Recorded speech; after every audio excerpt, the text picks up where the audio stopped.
शब बारात के हवाले से आज आपके साथ सूजी का सॉफ्ट हलवा बनाने की कमाल की रेसिपी शेयर कर रहा हूँ। फटाफट से इसको बनाएंगे, परफेक्ट इंशाल्लाह हलवा बनेगा अगर आप इस रेसिपी को फॉलो करते हैं। तो चलें मिलके बनाते हैं। बिस्मिल्लाहिर्रहमानिर्रहीम। कोई भी आपने घर वाला चाय का जो कप है वो ले लेना है और उसी के हिसाब से आपने तमाम चीज़ें लेनी है, ठीक है। तो 2 कप आपने लेना है घी का। अच्छा, इसके अंदर ना मेजरमेंट आपने ऊपर नीचे नहीं करनी, सही है, फिर हलवा सही नहीं बनेगा।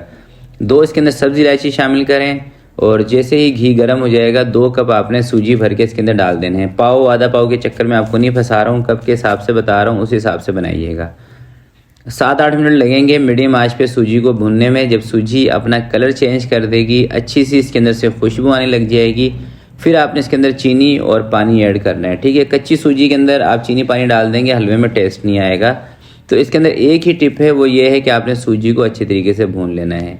जब सूजी इस कलर में आ जाएगी, आपने इसके अंदर 3 कप चीनी शामिल कर देनी है। परेशान नहीं होना कि शेफ़ इतनी ज़्यादा चीनी डाल दी, मीठा तेज़ हो जाएगा। भाई नहीं होगा मीठा तेज़। हाँ, अगर आपके घर में कोई बहुत ज़्यादा लाइट मीठे का इस्तेमाल करते हैं, खाते हैं, तो फिर आपने 2.5 कप कर लेना है चीनी का, ठीक है। और 4 कप आपने इसके अंदर पानी डाल देना है। 4 कप पानी डाल के, चीनी डाल के अच्छे तरीके से इसके अंदर चम्मच चला देना है और 2 मिनट के लिए चूल्हा आपने तेज़ कर देना है, या इतनी देर के लिए चूल्हा तेज़ कर लें कि इसके अंदर उबाल आ जाए, बस तेज़ आंच पे। साथ ही आपको कोई ड्राई फ्रूट इसके अंदर ऐड करना हो तो वो भी शामिल कर दें। 1 से 2 चुटकी आप इसके अंदर ऑरेंज फूड कलर या जिसको ज़रदा कलर कहते हैं वो शामिल कर दें। 1 चुटकी कर दें या 2 चुटकी, इससे ज़्यादा नहीं करना, ठीक है।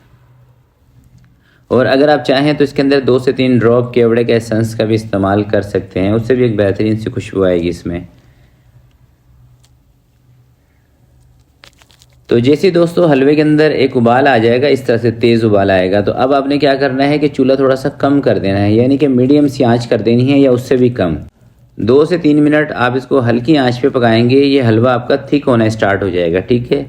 जैसे ही थिक होना स्टार्ट होगा, फिर आपने इसको दम वाली आंच पे 7-8 मिनट के लिए रख देना है।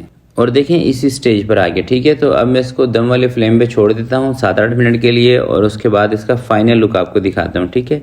चूल्हा हम कर देते हैं दम वाला, छोड़ देते हैं इसको। 7-8 मिनट दम वाली आंच पे पकाने के बाद 10 से 15 मिनट के लिए मैंने इसको वैसे ही छोड़ दिया था और अब मैं हलवा आपको मिक्स करके दिखा रहा हूँ। देख रहे हैं, एकदम सॉफ्ट और नरम हलवा इंशाल्लाह आपका बनेगा और बहुत ही कमाल का इसका टेस्ट है।